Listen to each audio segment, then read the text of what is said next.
I'm happy to know that West Bengal State Cooperative Union will be celebrating the 72nd All India Cooperative Week from 14th to 20th November 2025 on the theme Cooperative as Vehicles for Self-Reliant India.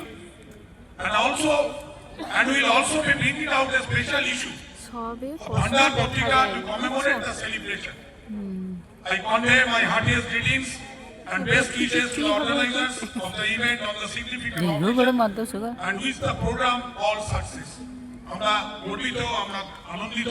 আমাদের মাননীয় মুখ্যমন্ত্রী আমাদের এই সফলতা কামনা করেছেন। আমরা তার দীর্ঘায়ু কামনা করি, ভালো থাকুন, সুস্থ থাকুন। অসংখ্য ধন্যবাদ আশিস দা এই চিঠিটি পড়ে শোনালেন। Shri Ashis Chakraborty, honourable vice chairman, West Bengal state cooperative union. এখন একেবারে আমাদের বক্তব্যের শুরুতেই আমরা অনুরোধ করব মাননীয় পশ্চিমবঙ্গ রাজ্য সমবায় ইউনিয়নের সভাপতি শ্রী স্বর্ণকমল সাহা